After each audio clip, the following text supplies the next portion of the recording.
Today might get controversial. I'm going to talk about something that I want you to stop doing. This is so pervasive, and I just feel like it's so not genuine. Let's talk about scarcity in business. And I'm not talking about like running low in your bank account. I'm talking about using scarcity as a tactic to get more sales. This is something that I have seen being taught all over the internet. And while there are some things that I think are okay, there is certainly a red line in the sand for me when it comes to using this tactic. So let's talk about how some of these scarcity tactics that are used in sales and marketing can actually push your ideal client further away. The first point I want to make in this regard is saying that there's a limited number of resources when there is clearly not a limited number of resources. It is not in full integrity to say we only have 100 copies of this PDF file, because a PDF file is something you can share with as many people as you want. I also see this a lot in meetings where they say, oh, there's only X amount of seats available. Sometimes this is true, but sometimes this is not true. I see this used a lot in a really shady way. There are other ways to incentivize people. If you truly only can take 100 people on your webinar, that's fine, communicate that. But if you don't have a cap, or maybe you've paid for 1,000 seats and you're telling everybody you can only accommodate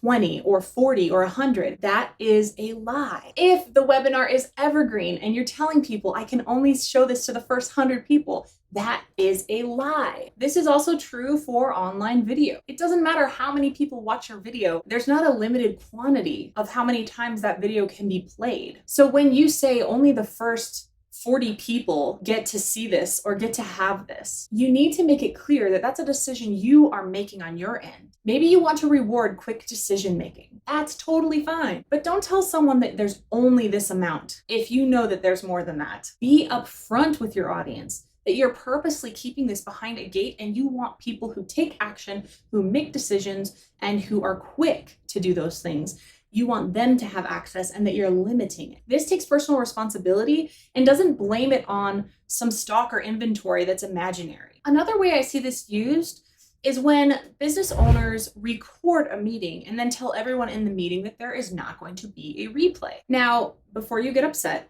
this is totally fine if you are using that meeting for internal purposes. Maybe you want to review your presentation. Maybe you want to improve and become better at it. But if you ever plan on using that recording for any other purpose, saying that it's not being recorded and that there's not going to be a replay doesn't feel like it's in integrity. I saw this done really well recently. Someone who was hosting a meeting told everyone who was coming that there would be no replay. Let them know in advance there won't be a replay. On the meeting, it was obvious that the meeting was being recorded, but this person came on to let everyone know that the only reason the meeting was being recorded was for their internal use. And then once it was reviewed by her and her team, the video was allowed to expire or to be deleted. This feels more in alignment and in integrity to me. So just be upfront with your audience. Will there be a replay? Will there not be a replay? Take ownership of whether or not you choose to give a replay. Don't blame it on your software. Don't blame it on anything else. Ask yourself what the intention is behind your desire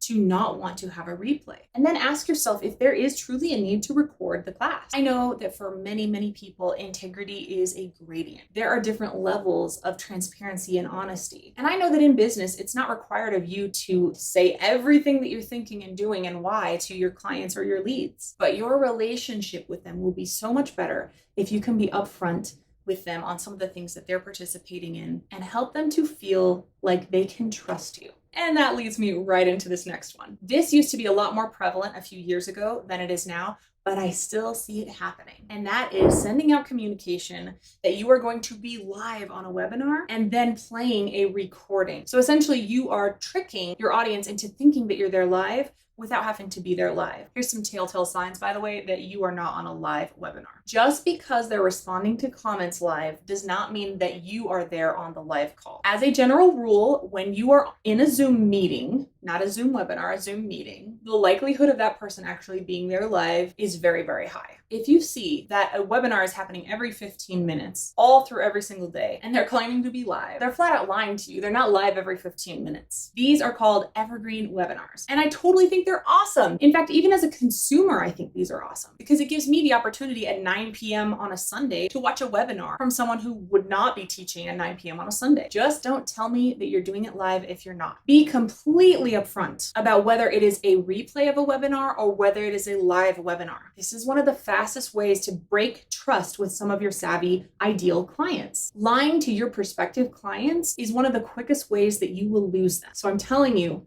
people care about this stuff. Telling me you're live and then having a video from 6 months ago is not okay. It's just not going to cut it anymore. Today's audience is getting so savvy and in such a need of a true human connection. You just can't cut corners. Finally, this way of using scarcity involves telling people that you're closing the doors to a program that is actually open enrollment. If you send an email, it's got a little counter in there and it's telling you, you have to purchase this within the next 48 hours or you will not be able to access this thing. You better mean it. If that replay is coming down, you better take it down. If the doors on that program are closing, you better close them. Not only does this reinforce your integrity, your word, that when you say something, you will follow through, but it also gives the people who did join the confidence in knowing they made the right choice. I can't tell you how many times I've gotten an email that says, tonight's the last night, we're closing the doors, get in now. And then the next morning I get an email that says, due to popular demand, we are extending our offer for another 48 hours. What this usually means is that they didn't get enough people in the doors that they wanted, and so they're keeping them open. But that's not integrity. That's not showing that you're true to your word. It's more important to be honest with your audience than it is to make a lot of sales. I know I got a little heated in this one. What are your feelings on some of these things? What are some other things that I haven't mentioned that you feel fall into this same category? In what ways do you feel cared for as a consumer? In this digital world that we live in, people more than ever are in need with that human, personal connection to you. Don't make it worse by putting up walls and being the kind of person that they can't trust. I don't want you to beat yourself up about it if I mention something that you've done before that you're feeling a little bit guilty about, or something that you're not feeling guilty about and you're like, no, that's totally fine. I did this in my own way and it was in alignment with me. Remember, these are just my opinions, but be gentle with yourself. Commit to choosing a way that you can shift into being more authentic, more transparent, more in alignment and in integrity. And I promise your audience will thank you for it and you will feel so good inside. Until next time,